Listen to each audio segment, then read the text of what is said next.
topic natin ngayon ay tungkol sa pagpili ng stock base sa capital na hawak natin or yung amount ng pera na kaya nating bilhin ng stock, guys.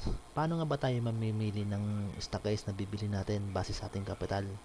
Unang-unang, guys, ating alamin ang mga dapat natin babayaran bago tayo mamili ng stock. Kumbaga, hindi lang yung stock ang yung hindi lang ang babayaran din is yung amount ng share na binili natin. Marami pa tayong mga babayaran, guys. Halimbawa ito, guys, yung broker commission.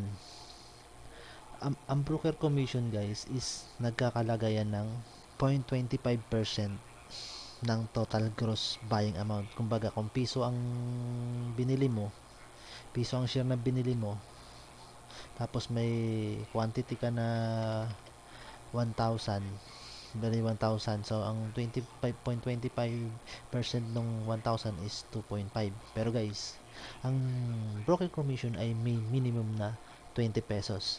Kailangan 20 pesos pataas ang babayaran mo. Kung halimbawa ito, piso ang share na binili mo, tapos 1,000 lang ang nabili mo.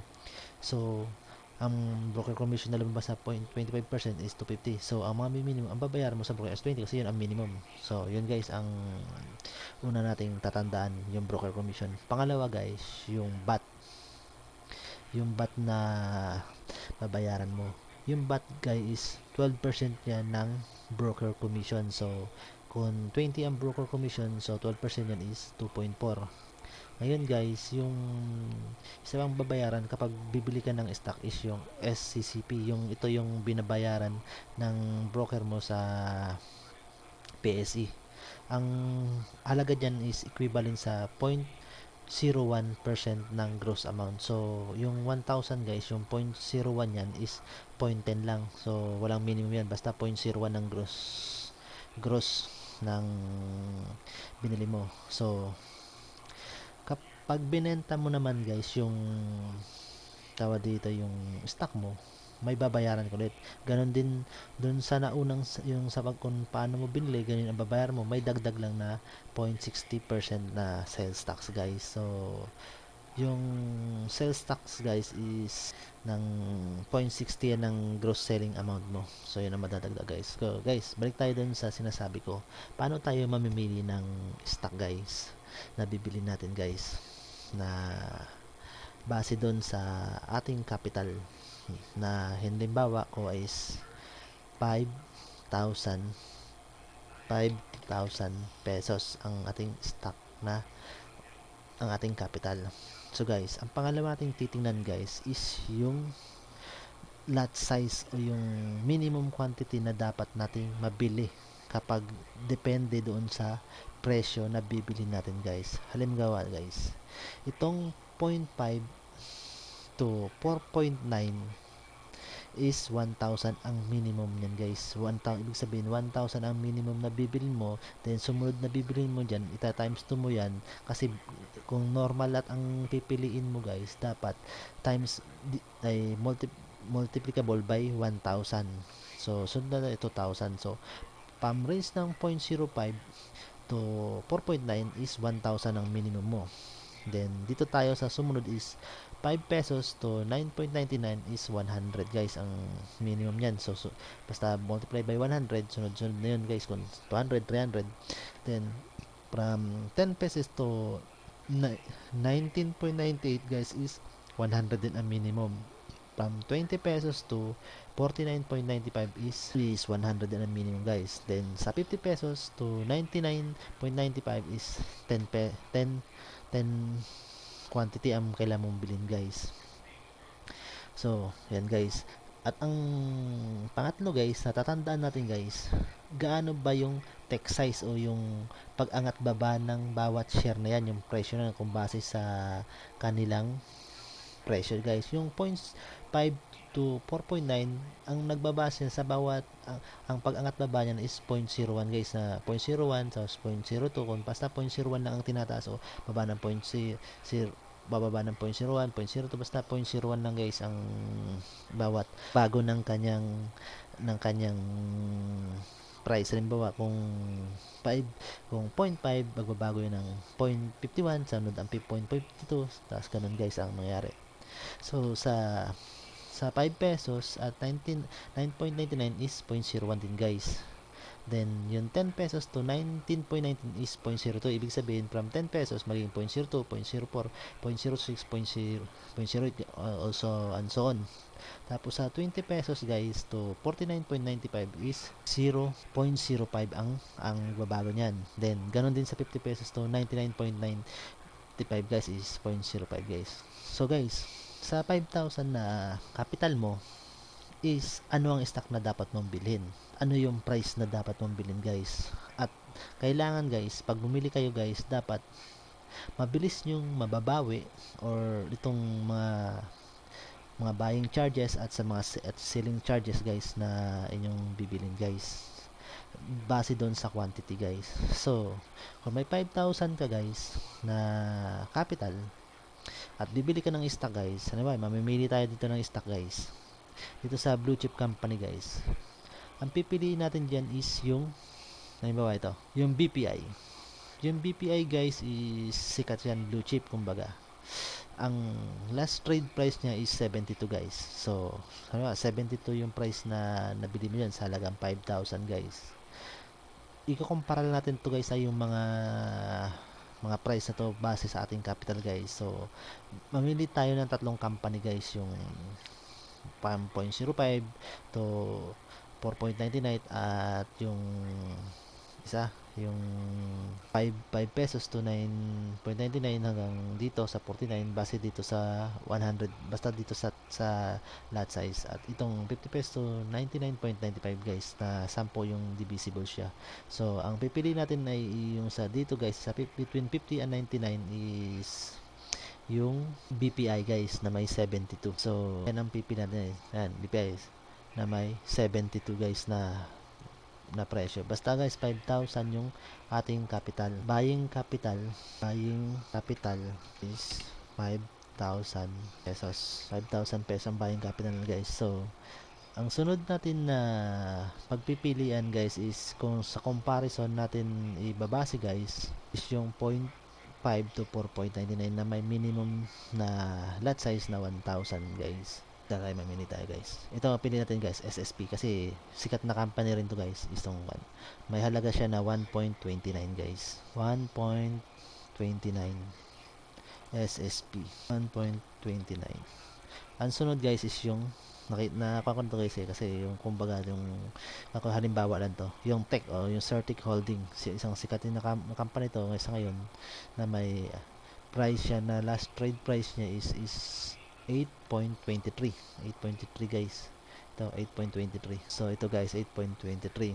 Ilan ang mabibili mo sa 1.29 guys sa halagang 5 pesos guys? Sabihin na natin na 3,000 or 4,000. May more than 3,000 lang guys, kasi yun lang capital mo. Sunod guys is sa Tech na may typical, may lot size na minimum base sa board lot niya na 100. Ilan quantity ang ating pwedeng mabili dyan guys? Sabihin natin 500, magsimula tayo. O guys, 500 or 600. Yan, 600 guys, naging 4,900 kasama na natin yung charges guys. Yung sinasabi ko sa guys inyo guys na ang laging minimum is 20 pesos. So ito yung mga charges kasi 5,000 lang capital natin guys. Para makuha nyo pala guys yung 20 pesos na commission guys, minimum broker commission, kailangan yung nyo guys, yung gross buying amount nyo is 8,000. Pag minultiply nyo yan ng 0.25%, ang lalabas nyan is 20 pesos guys. Yan ang minimum dapat. So, sa ngayon is 5,000 lang ang hinilimba nating capital. Sa ito guys, ang maging 0.25% yan is ganito lang, hindi siya abot sa 20 pesos. Kaya ang magiging mag-govern na kwan niya guys is itong 20 pesos. So guys, is sa BPI na may 72 guys. So, ang possible lang natin na mamabigyan guys is more or less 70 or more, sobra 60 ka lang guys. Base doon 60 sa kanyang minimum lot table guys. So, ito na guys ang susunod kung bakit sinasabi ko to guys sa inyo na importanteng mamimili kayo ng stock na bibilin nyo based sa inyong capital at base ang at ang price ay nagbe-base ang price ng stock ay nagbe-base din sa inyong capital guys. Kasi guys, halimbawa ito, yung SSP na may 1.29% ay 1.29 pesos na halaga is may tick size na nagbabago ng 0.01, then ganun din yung 5 pesos to 99 is 0.01 din. So pagdating naman sa 50 pesos to 99.95 is 0.05 guys. So ang mangyayari dyan guys, halimbawa guys, pag nagbago ng 0.01, pag nagbago ng 0.01, tumaas to ng naging 1.30 o 0.01, itong 3,000 guys, pag nagbago ng 0.01 yung 3,000, multiply nyo yung 3,000, is 3 pesos. Itong text guys, pag nagbago rin yan ng 0.01 based dun sa lot size niya, is 6 pesos na guys. Nagbago tong 60 guys ng 0.05 is 3 pesos din guys. So ano ang pipiliin nyo dyan guys based dito sa ating pressure na ating kinukumpara? Sa akin guys, halos magkapareho lang yan, pero yung 0.0 yung 0.01 at saka 0.05 is medyo matatagalan ka dyan para makuha mo itong, para mabawi mo itong mga 0.01, mali pala to guys, mali pala to, yung 3,000 mali guys, 3,000 pag nagbago ng 0.01 yan guys, yung SSP na may nag 1.29 is 3,000. Compare mo dito sa tech na may presyo na 8.23, pag nagbago ng 0.01 is 6 pesos lang guys. At yung BPI, pag nagbago ng 0.05 guys is 3 pesos lang. So pag nagbago ng halimbawa 0.01 guys, ang binago niya, gagawa tayo ng table guys based sa kanyang pagbabago guys. Ito 0.01 ang binago, 0.01 dito naman siyempre magdodoble, 0.02 times 3,000 guys is 60 na. Compare mo dito sa 600 na kung magbabago ng 0.02, 12 pesos lang guys. At itong sa 660 kapag nagbago ng 0.1 is 6 pesos guys. So malayong malayo dito sa 30 sa 60 guys. So magkano ba yung total buying charges mo kung iisipin mo guys? Yung total buying charges mo guys, halimbawa natin ito, sa 5,000 na, ano ba guys, 5,000 yung naging kwan mo, kung 5 pesos guys, 5,000 para may 5,000, ang total buying charges mo guys is 35.4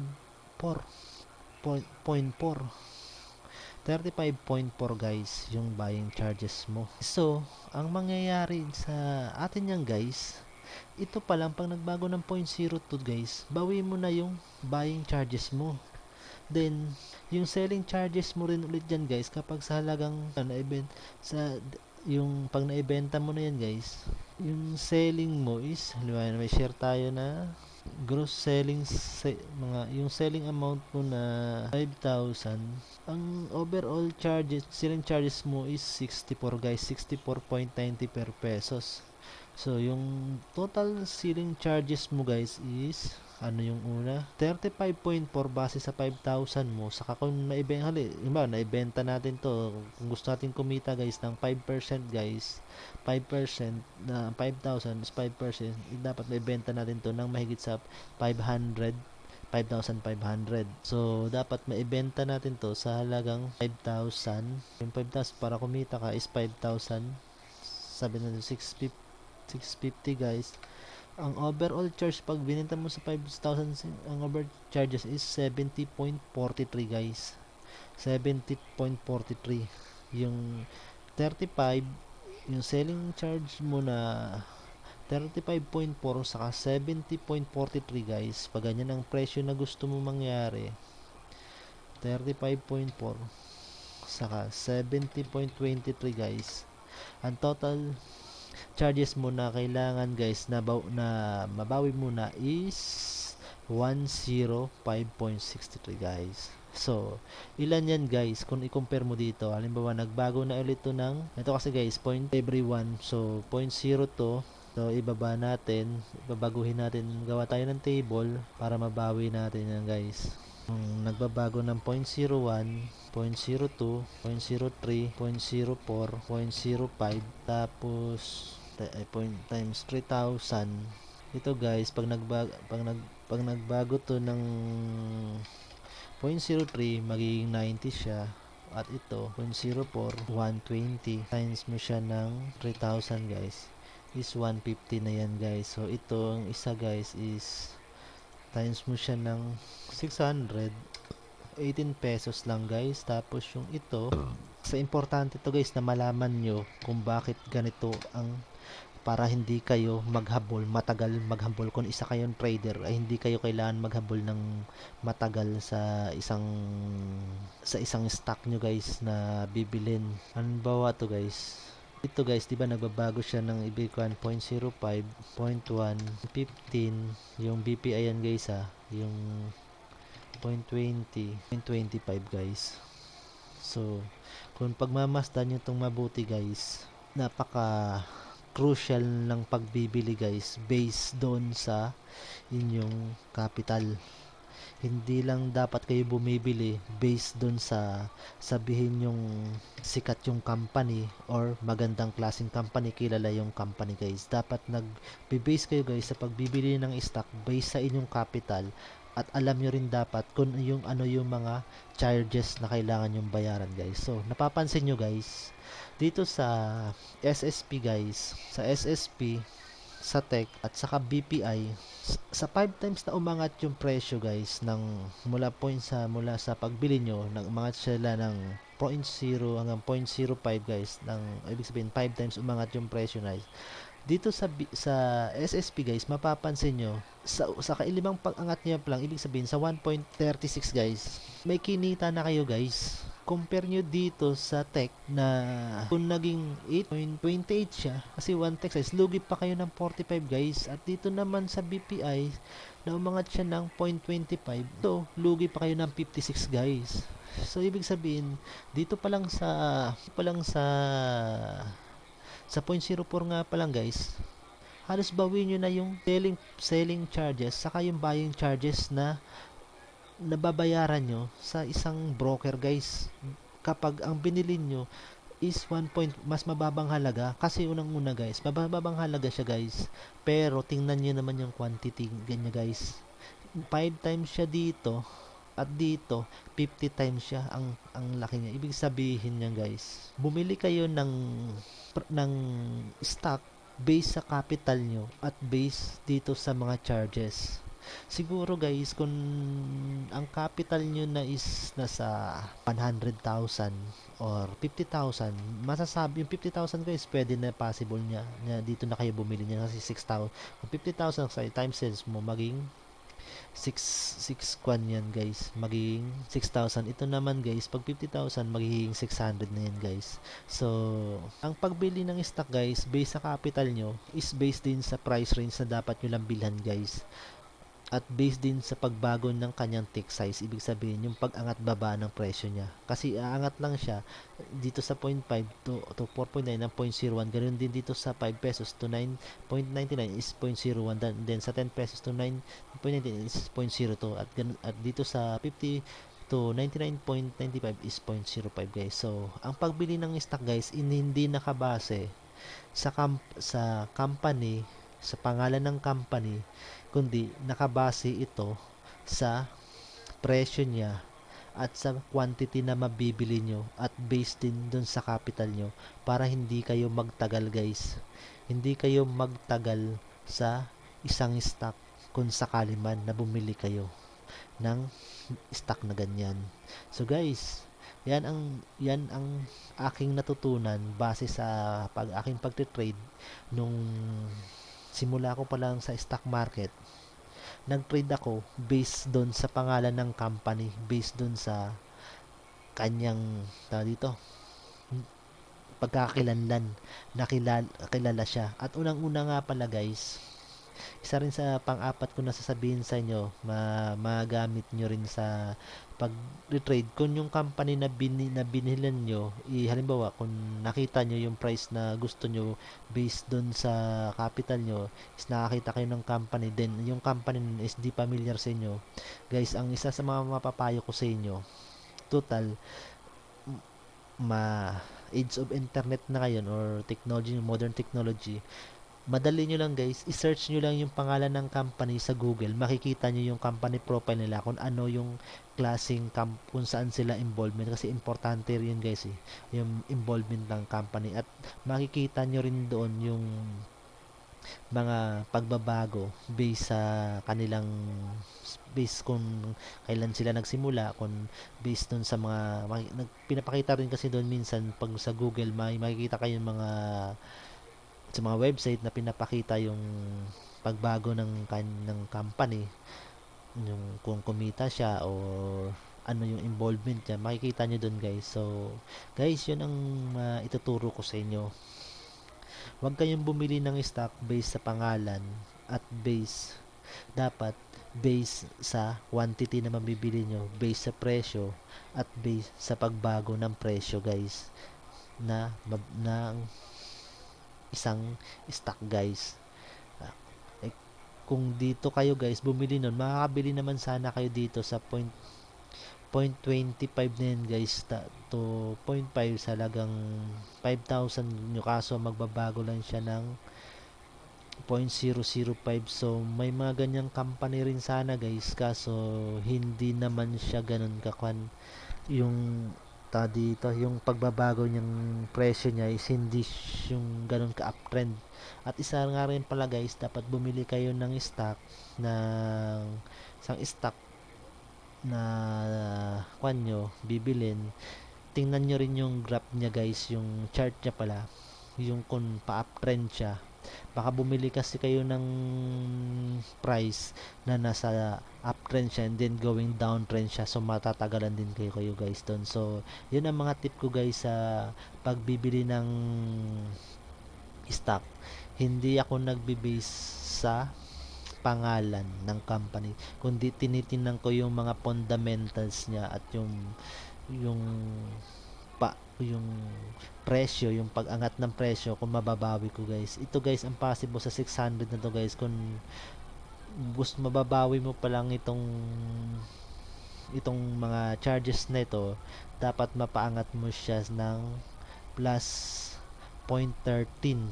So, kailangan mapaangat mo siya ng, kung ito yung presyo 8.36 guys, tutubo ka na ng 2 pesos. Compare mo dito guys, kung 0.13 ang inangat ng bawat presyo, kung umato ng 0.13 guys, 1.42 yan guys. So halos malapit ka na doon sa target mo na kikitain na 10%. 10% na ito, 10% na 5,000 is 500 guys. So malapit ka na. So halos ang kailangan mo lang pala is halos 15.15 na tumas yan. So yung SSP naman guys, kung titignan nyo yung charge nyan guys, is halos umaangat na naman yan ng higit sa 0.2 basta pag nag-going uptrend siya. Ganon din naman itong tech, umaangat din naman to ng more than sa 0.15, kaso nga lang o 0.2, 0.3 hanggang 0.3, 0.4 siguro, pero hindi ko sure kung mga to ng 0.4, 8.4, 8.63 guys, 163 lang guys. So kailangan nyo paangatin to ng 9.23 guys, 1 peso. Saka nyo pa lang, kailangan nyo paangatin to ng 1 peso guys. So kung yung 1 peso guys, kung kailangan nyo ng 1 peso dito, magkano yun guys? Kung umaangat lang siya ng 0.01, ilang araw nyo yun guys? Kung halimbawa isang araw, 1 peso kailangan, isang araw, so umaangat siya ng pinakamataas kasi guys na pag-angat ng isang presyo, depende is nasa 0.1, pero uptrend guys, kumbaga pataas na yung presyo niya, pero minimal 0.05. So try natin ng 0.1 is may 10 days ka guys. So dito naman guys, kung gusto mong kumita guys ng more than 500 guys, kailangan ang presyo nito is nasa 77 ba? Wala pa nga guys. So kailangan mo to maging 80 or 82. Yun guys, 82. So 10 pesos guys. Oh, 10 pesos. I-divide mo siya ng 0.05. Sabi ko 0.4 guys. Kailangan mo ng 25 days guys sa 0.4 pa guys ha. Kailangan 0.05 guys ang 0.4. Di 8 beses na to sa isang araw. Yung pag-angat niya is 8 beses based dun sa kanyang current price. So kahit may mo 0.6 umangat ang 0.6 yan, 16 pa rin. Masyadong matagal guys ang pagkanyan ko. So, kung pangatin mo yan talaga, kung makuha na yan guys, pinakamagandang angat nyo na yan is 1 peso. So 10 days 1 peso. Kailangan mo pa angatin to guys araw-araw ng 1 peso is unless dito guys, kung para mahabol mo rin tong 550 mo, sabihin natin 1.45 guys. Oh, di pa rin 1.5 na lang guys. 557. So kailangan mo siya ng pangangatin na 21 guys, 21 times mo siyang kailangan paangatin. So kung may 5 sa isang araw, umaangat siya ng minimum 0.03, 7 days lang guys. Compare mo dito na 10 days at kailangan mo lang ng 0.3,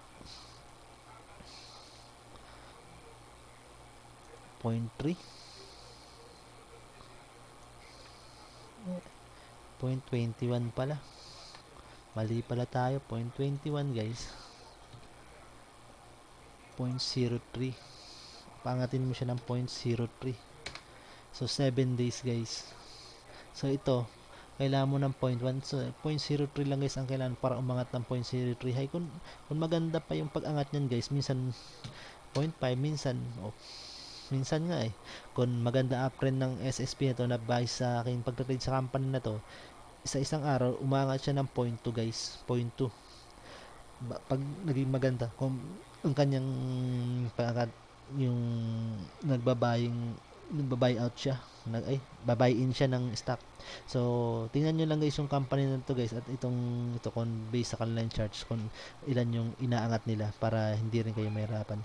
So guys, yun lang ang masasabi ko sa inyo sa regarding sa pagbili ng stock based sa inyong capital. Huwag kayo mag-base kayo sa pangalan, kung mag-base kayo sa price at sa tick size ng company. So para yung itong importante guys mabawi nyo agad to, kasi kailangan nyo mutang mabawi to guys, itong mga charges na ito bago nyo kayo kumita guys. Yun ang masasabi ko sa inyo guys. So guys, maraming salamat at naway tangkilikin nyo ang ating video. So guys, yun lang guys ang aking masasabi sa inyo, at sa muli, sana magawa ulit ako ng panibagong video na makakatulong sa pagte-trade sa inyo.